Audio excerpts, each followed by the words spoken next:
નમસ્કાર મિત્રો, હું રાજેશ ભાસ્કર આપ સૌનું યુટ્યુબમાં આપણી આ ચેનલ પર સ્વાગત કરું છું. મિત્રો, આજે આપણે તારીખ 25 માર્ચ 2025ના કેટલાક મોસ્ટ ઇમ્પોર્ટન્ટ કરંટ અફેર અને અગાઉની પરીક્ષામાં પૂછાયેલા કેટલાક ઇમ્પોર્ટન્ટ પ્રશ્નો વિશે ડિટેલમાં ચર્ચા કરીશું, જે આપને આવનારી પરીક્ષા માટે ખૂબ જ ઉપયોગી સાબિત થશે. તો મિત્રો, આપ આ ચર્ચા સાથે જોડાઈ રહેજો અને વિડીયોને પહેલેથી લઈને છેલ્લે સુધી પૂરેપૂરો જોવાનો આગ્રહ રાખજો. તો ચલો મિત્રો, શરૂ કરીએ. શરૂઆત કરતાં પહેલાં જણાવી દઉં કે જો તમારે આપણી આ યુટ્યુબ ચેનલને સબસ્ક્રાઈબ કરવાનું બાકી હોય તો ચેનલને સબસ્ક્રાઈબ કરજો, નોટિફિકેશન બેલ આઇકોનને પ્રેસ કરીને, અને જો તમને આ વિડીયો પસંદ આવે તો વિડીયોને લાઈક કરજો અને તમારા જેટલા પણ મિત્રો છે બધા મિત્રો જોડે આ વિડીયોની લિંકને શેર કરજો. તો શરૂઆત કરીએ.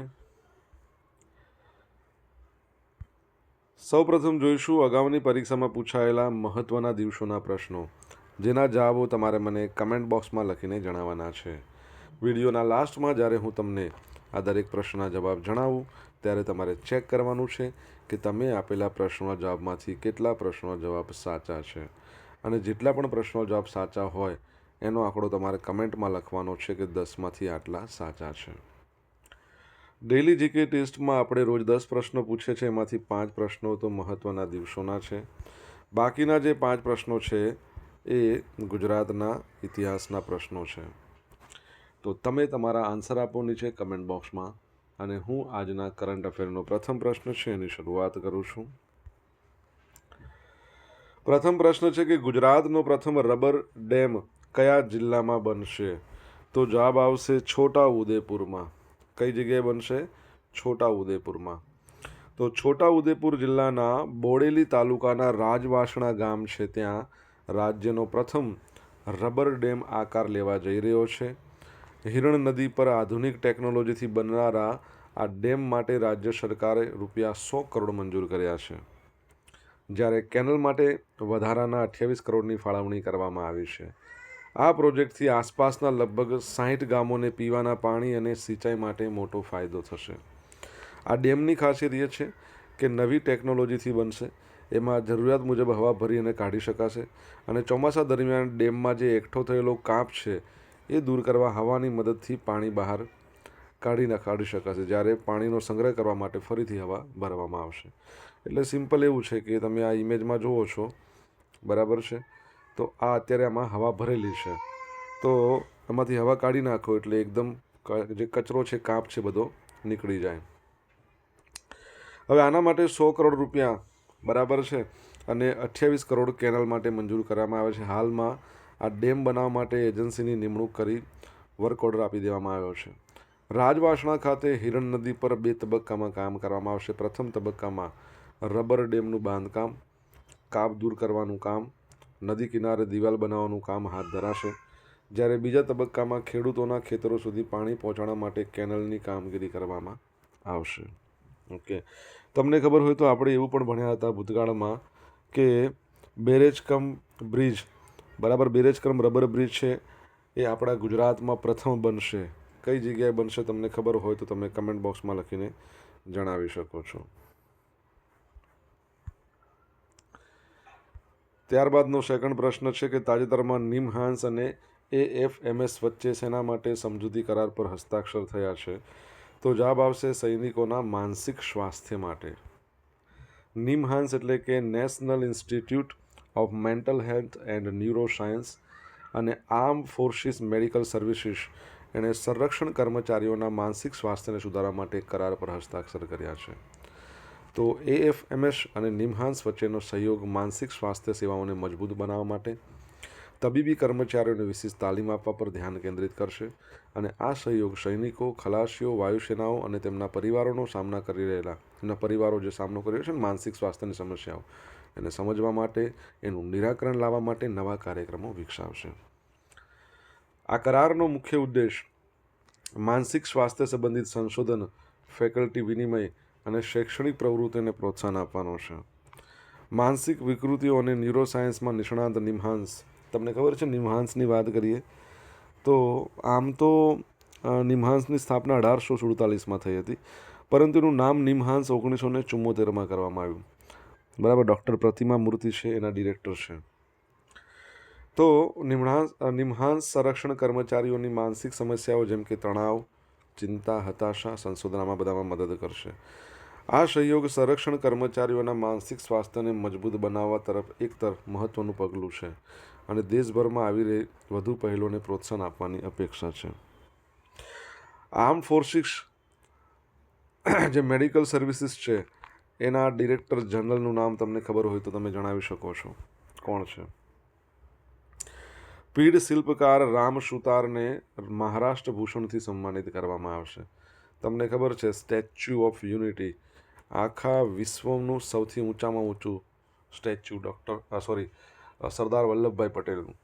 તો એના નિર્માતા છે પીઢ શિલ્પકાર રામ સુતાર. એમને મહારાષ્ટ્રના સર્વોચ્ચ નાગરિક પુરસ્કાર મહારાષ્ટ્ર ભૂષણથી સન્માનિત કરવામાં આવશે.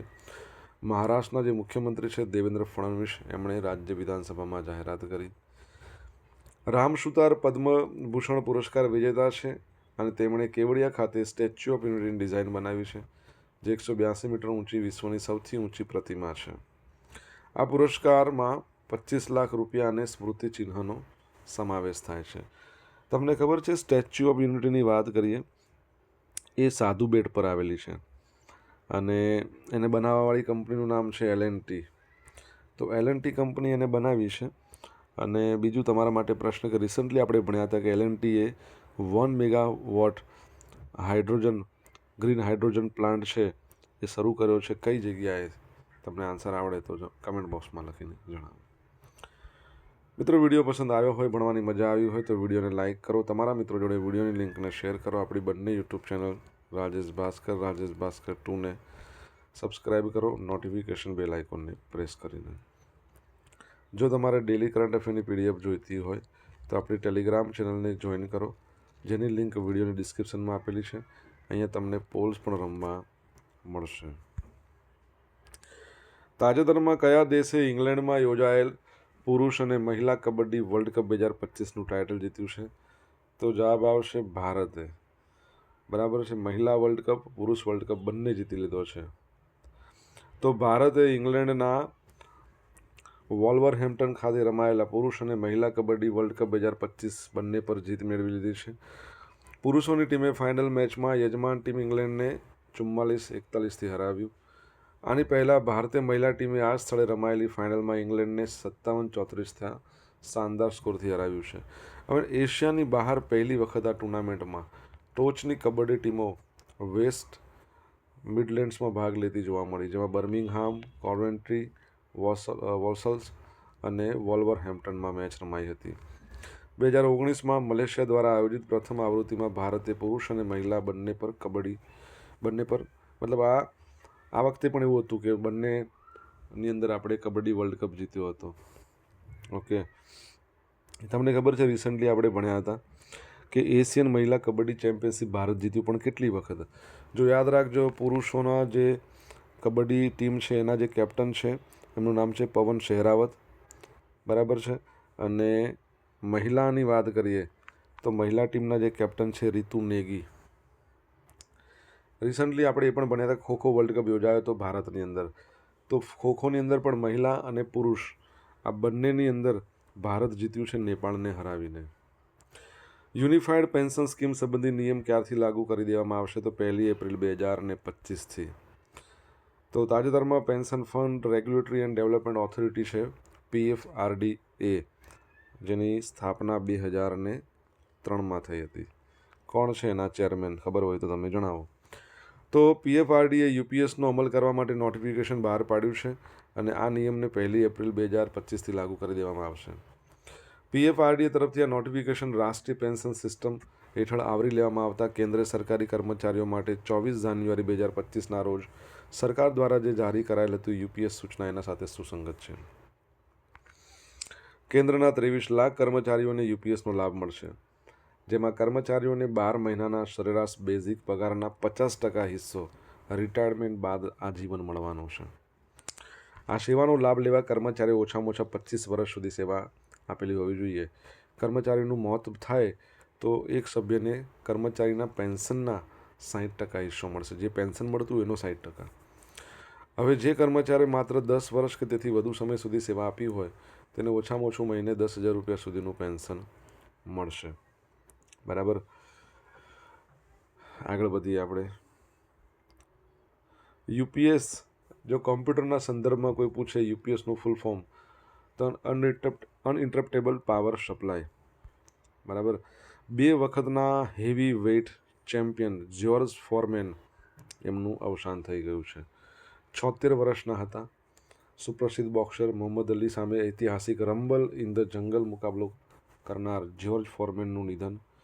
19 વર્ષની ઉંમરે વિશ્વનો હેવીવેટ ચેમ્પિયન બન્યા. 1968ના મેક્સિકો ઓલિમ્પિકમાં હેવીવેટ વિભાગમાં ગોલ્ડ મેડલ જીત્યો હતો. આ પછી ફોરમેને લાંબો સમય વિરામ લીધો. લગભગ 10 વર્ષ સુધી બોક્સિંગથી દૂર રહ્યા. જોકે 1994માં બોક્સિંગમાં ઐતિહાસિક વાપસી કરી અને 45 વર્ષની ઉંમરે માઇકલ મૂરને હરાવીને ફરી એકવાર હેવીવેટ ચેમ્પિયન બન્યા. 45 વર્ષની ઉંમરે ફોરમેન હેવીવેટ ચેમ્પિયનશિપ જીતનાર સૌથી મોટી ઉંમરના વ્યક્તિ બન્યા હતા. રિસન્ટલી આપણે એ પણ ભણ્યા હતા કે બોક્સિંગ છે ને એનો ઓલિમ્પિકમાં સમાવેશ કરવામાં આવશે. બરાબર છે. અને તમે કહો મને કે હવે બોક્સિંગ છે એનો ઓલિમ્પિકમાં સમાવેશ કરો છો, પણ ઓલિમ્પિક્સ છે સમર ઓલિમ્પિક હવે પછીનો નેક્સ્ટ ક્યાં યોજાવાનો છે? આ ઉપરાંત તમને ખ્યાલ હોય તો ભૂતકાળમાં આપણે ભણ્યા હતા માઇક ટાયસન અને જેક પોલ વચ્ચે જે બોક્સિંગની ફાઇટ થઈ હતી એમાં જેક પોલ જીત્યા હતા માઇક ટાયસનને હરાવીને. ઓકે. $40 મિલિયન મળ્યા હતા જેક પોલને અને માઇક ટાયસનને $20 મિલિયન હારવા માટે પણ વિચાર કરો. આપણા ભારતના બોક્સરમાં વાત આવે તો તમને કોણ યાદ આવશે? MC મેરી કોમ ફ્રોમ મણિપુર. સોશિયલ મીડિયાના માધ્યમથી તમે મારી જોડે કનેક્ટ રહી શકો છો. મારું ઇન્સ્ટા આઈડી છે rajesh.i.bhaskar. મારું ફેસબુક આઈડી છે RI ભાસ્કર. અને જે ટેલિગ્રામ આઈડી છે આપણું એ છે રાજેશ ભાસ્કર, જ્યાં તમને ડેલી કરંટ અફેરની PDF તો મળવાની જ છે, પોલ્સ પણ મળશે. જો તમને ભણવાની મજા આવી હોય તો વિડીયોને લાઇક કરો, તમારા મિત્રો જોડે વિડીયોની લિંકને શેર કરો, ચેનલ સબસ્ક્રાઈબ કરવાની બાકી તો સબસ્ક્રાઈબ કરો, નોટિફિકેશન બેલ આઇકોનને પ્રેસ કરીને. ભારત અને બીજા કયા દેશ વચ્ચે દ્વિપક્ષીય નૌકા કવાયત વરુણ યોજાય છે? તો જવાબ આવશે ભારત અને ફ્રાન્સ વચ્ચે. તો તાજેતરમાં ભારત અને ફ્રાન્સ વચ્ચે આજે દ્વિપક્ષીય નૌકા કવાયતની 23મી આવૃત્તિ વરુણ 2025 અરબી સમુદ્રમાં યોજાઈ ગઈ 19 થી 22 માર્ચ દરમિયાન.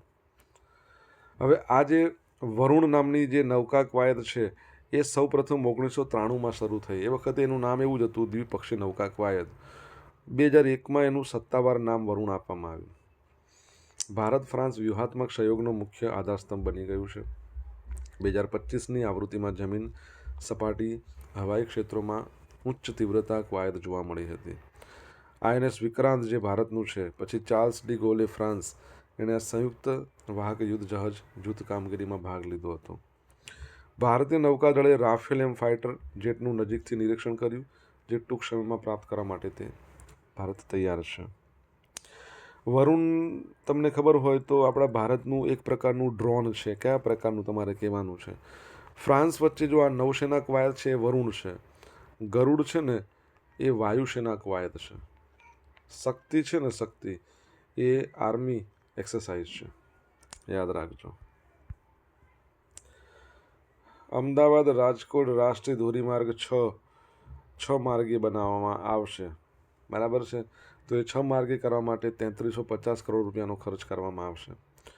ગુજરાત વિધાનસભામાં અમદાવાદ રાજકોટ રાષ્ટ્રીય ધોરીમાર્ગ વિશે મુખ્યમંત્રી વતી વિગતો આપતા સહકાર રાજ્યમંત્રી વિશ્વકર્મા છે, જગદીશ વિશ્વકર્મા, એમણે જણાવ્યું કે આ રાષ્ટ્રીય ધોરીમાર્ગના 6 માર્ગીકરણથી મુસાફરીના સમયમાં અંદાજે 30 થી 45 મિનિટ, વાહનોના ઈંધણમાં 10 થી 15% સુધી બચત થશે.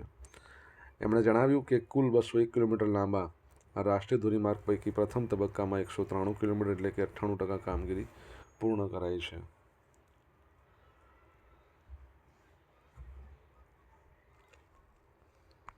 કોણ છે આપણા રોડ અને રાજમાર્ગ મંત્રી કેન્દ્રીય?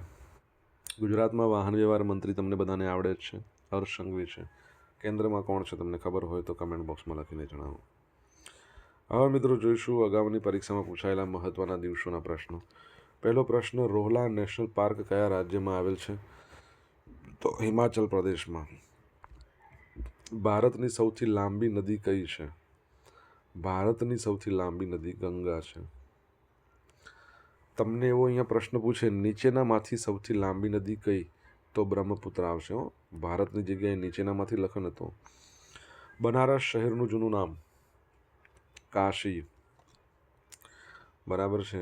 કાશી, બનારસ, વારાણસી આ બધાના નામ છે. મેનમેકો લેક નામની પર્વતમાળા કયા રાજ્યમાં આવેલી છે? સિક્કિમમાં.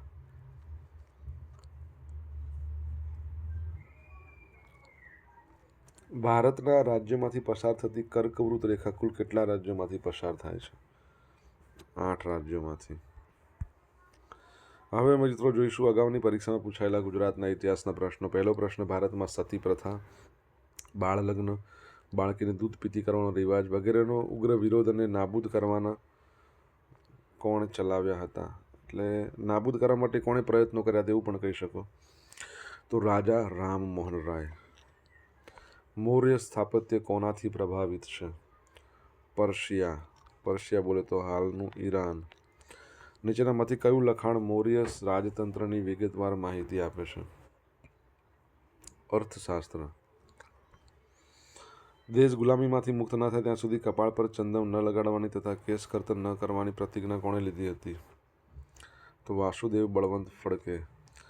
ગુપ્ત વંશ કોના અનુયાયી તરીકે જાણીતા છે? તો શું આવશે? ભાગવત સંપ્રદાય. હવે મિત્રો જોઈશું ગઈકાલે પૂછેલા પ્રશ્નનો જવાબ. પહેલો પ્રશ્ન, તાજેતરમાં કયા શહેરમાં બાળ સાહિત્ય વિષય પર 1 દિવસીય આંતરરાષ્ટ્રીય પરિસંવાદનું આયોજન કરવામાં આવ્યું? ગાંધીનગરમાં. સેકન્ડ પ્રશ્ન, યુકે સંસદના હાઉસ ઓફ કોમન્સ ખાતે આયોજિત પ્રતિષ્ઠિત સમારોહમાં લાઈફ ટાઈમ એચિવમેન્ટ એવોર્ડ મેળવનાર પ્રથમ ભારતીય કોણ બન્યા છે?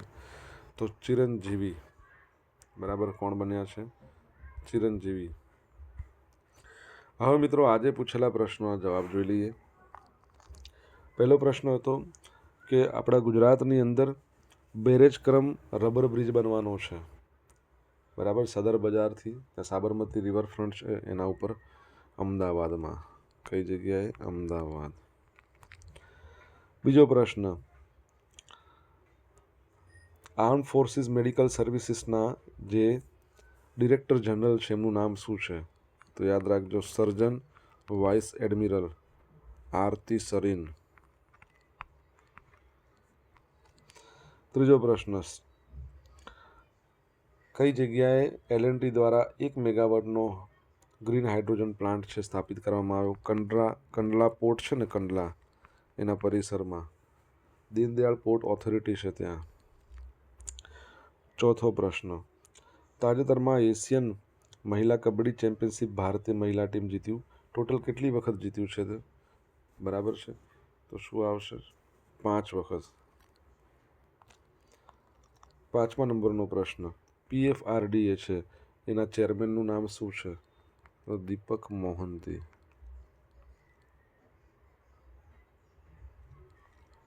6થો પ્રશ્ન, ઓલિમ્પિક નેક્સ્ટ છે ક્યાં યોજાઈ રહ્યો છે? Los Angeles. કયા વર્ષમાં? 2028. 2032માં બ્રિસ્બેન, ઓસ્ટ્રેલિયા. અને 36નો ભારતમાં યોજાઈ શકે એવી શક્યતા છે. 7મો પ્રશ્ન, વરુણ છે એ ડ્રોન છે ભારતની અંદર. કયા પ્રકારનું ડ્રોન છે? Passenger drone. 8મો પ્રશ્ન, રોડ અને રાજમાર્ગ મંત્રી છે આપણા ભારતના નીતિન ગડકરી. બરાબર છે. હવે મિત્રો જોઈશું ગઈકાલના કરંટ અફેરમાંથી પૂછેલા કેટલાક ઇમ્પોર્ટન્ટ પ્રશ્નો જેના જવાબો તમારે કમેન્ટ બોક્સમાં લખવાના છે. પહેલો પ્રશ્ન, તાજેતરમાં કયા સ્થળે રાજ્ય પોલીસ વડા વિકાસ સાયની અધ્યક્ષતામાં ક્રાઇમ કોન્ફરન્સ યોજાઈ? સેકન્ડ પ્રશ્ન, ભારતનો પ્રથમ જાહેર ખાનગી ભાગીદારી મોડેલ આધારિત ગ્રીન વેસ્ટ પ્રોસેસિંગ પ્લાન્ટ ક્યાં શરૂ કરવામાં આવ્યો છે? જો તમને જવાબ આવડતો હોય તો કમેન્ટ બોક્સમાં લખીને જણાવજો. તો મિત્રો આ હતા આજના દિવસના કેટલાક મોસ્ટ ઇમ્પોર્ટન્ટ કરંટ અફેર. સાથે આપણે જોયું અગાઉની પરીક્ષામાં પૂછાયેલા ઇમ્પોર્ટન્ટ પ્રશ્નો એના જવાબોની સાથે. આશા રાખું બધાને ભણવાની મજા આવી હશે. મજા આવી હોય તો વિડીયોને લાઇક કરો, તમારા મિત્રો જોડે વિડીયોની લિંકને શેર કરો. આપણી બંને યુટ્યુબ ચેનલ રાજેશ ભાસ્કર ટુને સબસ્ક્રાઈબ ના કરી હોય તો સબસ્ક્રાઈબ કરો, નોટિફિકેશન બેલ આઇકોનને પ્રેસ કરીને. તો મિત્રો thank you so much for watching this video. Have a nice day. જય હિન્દ, જય ભારત, જય જય ગરવી ગુજરાત.